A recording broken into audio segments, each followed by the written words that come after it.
Bonjour tout le monde, j'espère que vous serez nombreux à suivre cette page pour bien préparer votre bac. Bien, alors on continue avec les oscillations libres dans un circuit RLC en série. Et cette fois, c'est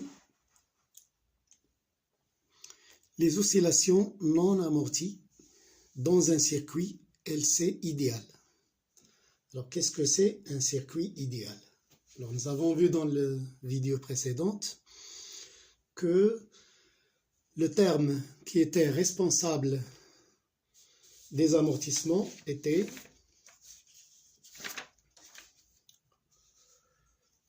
le terme RT sur L, D de UC sur DT. Alors, ce terme-là, c'est le terme qui est responsable des amortissements. Alors, pour avoir des oscillations non amorties, il faut que ce terme-là soit nul. Alors, si, c'est-à-dire que RT est nul. La résistance interne, la résistance totale du circuit est nulle.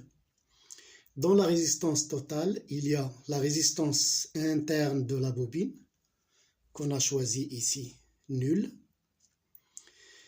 et la résistance du dipôle ohmique, du conducteur ohmique, qui n'est plus là. D'accord? Donc, dans ce circuit idéal, on monte seulement le condensateur initialement chargé et une bobine de conductance L et de résistance R nulle.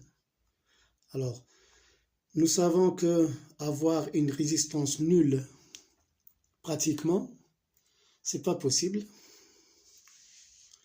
Donc, c'est pour cela on l'a appelé circuit idéal. Alors, idéal parce que c'est pas réalisable à 100% expérimentalement. Mais on s'arrange pour que cette résistance soit la plus faible possible pour s'approcher du cas idéal. Voilà. Donc, dans ce cas-là, quelle est l'équation différentielle vérifiée par UC? Équation différentielle dans le cas du circuit idéal LC. Alors, toujours la même règle, l'additivité des tensions.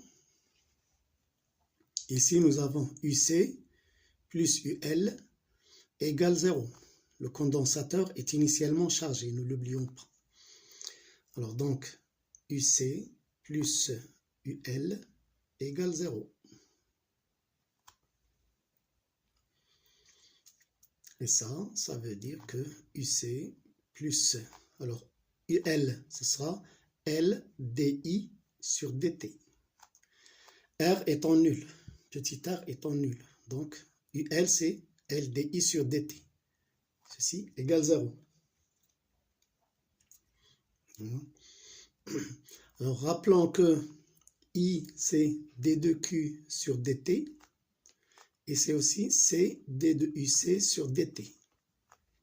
Ça, c'est valable dans tous les cas.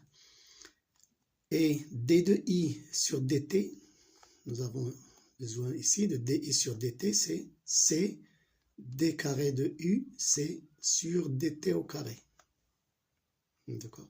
Je remplace ici, j'obtiens UC plus LC D carré de UC sur DT au carré égale 0. Alors, si je divise les deux membres par LC, j'aurai alors D carré de UC sur DT au carré plus 1 sur LC fois UC égale 0. J'ai divisé par LC les deux membres.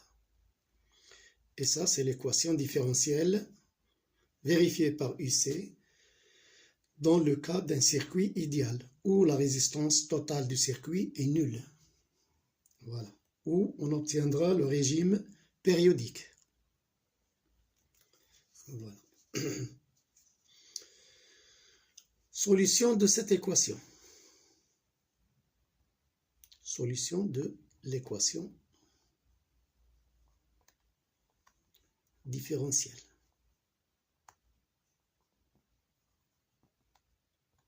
Voilà, solution de l'équation différentielle, de cette équation-là, de cette forme-là. On va retrouver cette forme-là dans les oscillateurs harmoniques, plus tard dans la partie de mécanique. Donc, on va y revenir. Alors, la solution de cette équation est de la forme UC de t égale UM cosinus de 2pi sur T0. T0, c'est la période propre fois T plus phi. Voilà. Alors, UC, c'est la tension au banc du condensateur en volts. UM, c'est l'amplitude des oscillations, la valeur maximale de UC, en volts aussi. Phi s'appelle la phase du mouvement.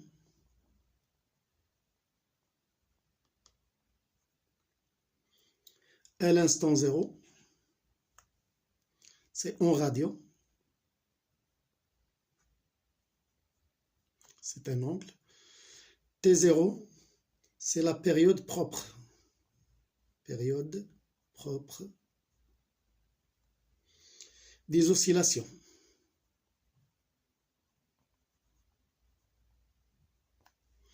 Voilà, en secondes. Voilà. Donc, expression de la période. Ce qui est très intéressant ici, c'est la période propre. Comment on va exprimer la période propre en fonction des données du circuit? Expression de la période. De la période. T0, période propre, T0. Bien. Alors nous avons dans l'équation différentielle qu'on a obtenue tout à l'heure, LC d carré de UC sur dt au carré plus UC égale 0. C'est l'équation qu'on a obtenue précédemment. Avec cette solution qui est UC de t égale UM cosinus de pi sur T0 fois T plus phi. D de UC sur dt sera égal à moins UM fois 2pi sur T0 sinus de pi sur T0 fois T plus phi. J'espère que vous savez dériver la fonction cosinus, c'est moins sinus. Et ce terme-là, il sort. D'accord? Donc, dérivée du cosinus, c'est moins sinus. Voilà. Sa dérivée seconde, d carré de UC sur dt au carré, sera égal à moins toujours UM. Alors, ce terme-là, il ressort d'ici, il devient 4pi au carré sur T0 au carré. Et la dérivée du sinus, c'est cosinus. Il ne change pas de signe. De pi sur T0, T plus phi. Voilà. En utilisant ceci, en remplaçant dans l'équation différentielle, on obtient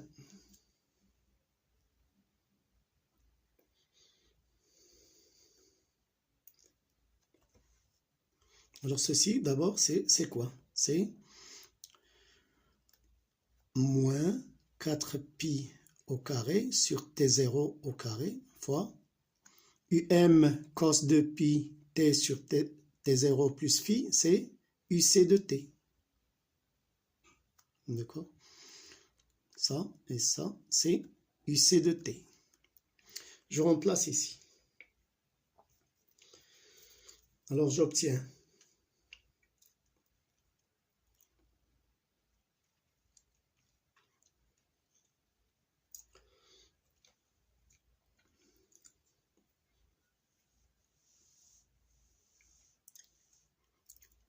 Alors, d carré de UC, je remplace dans l'équation différentielle, ici, d carré de UC sur dt au carré par cette expression-là. D carré de UC, je réécris l'équation différentielle sous la forme finale, UC égale 0. Donc, je remplace ici, moins 4pi au carré sur T0 au carré, UC de T, plus 1 sur LC, UC, égale 0. D'accord? Alors, je simplifie par UC, qui n'est pas nul, en général. Et j'obtiens moins 4pi au carré sur T0 au carré, plus 1 sur LC, égale 0. C'est-à-dire 4pi au carré sur T0 au carré égale 1 sur LC. J'ai remis dans l'autre côté et j'ai changé de signe. Voilà. Donc, finalement, j'inverse T0 au carré sur 4pi au carré égale LC. Ou alors, T0 au carré égale 4pi au carré fois LC. Ou finalement, T0 égale la racine positive de ceci, 2pi, racine de LC. Voilà. L'expression de la période. L'expression de la période propre. Ok. Donc, à partir de là, moins 4pi au carré, je remplace d carré de UC sur dt au carré par cette expression-là, ici.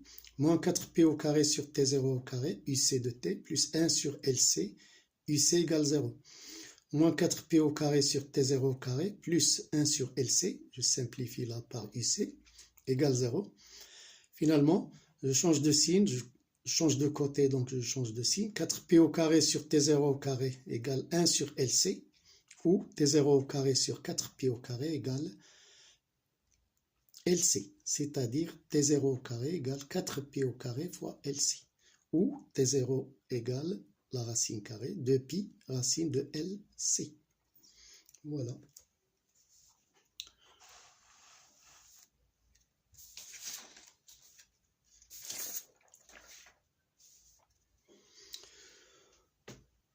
Alors, on peut vous demander l'équation aux dimensions de l'équation aux dimensions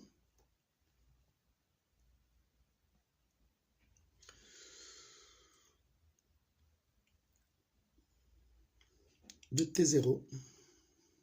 C'est-à-dire, on va prouver que T0 a effectivement la dimension d'un temps.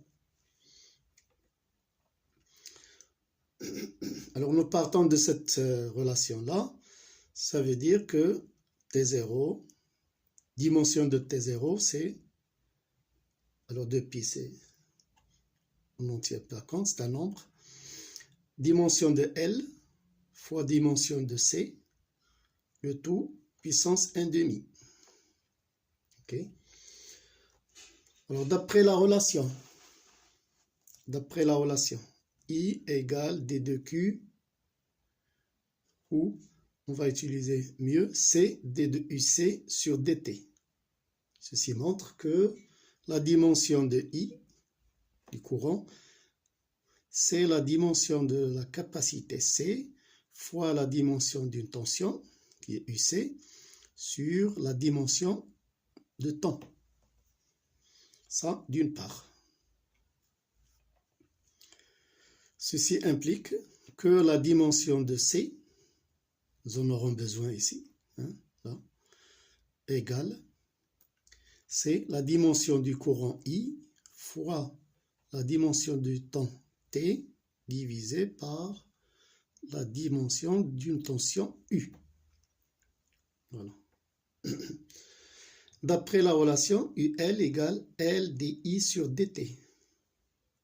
Ceci implique que la dimension d'une tension, c'est égal à dimension de L fois dimension du courant sur la dimension du temps.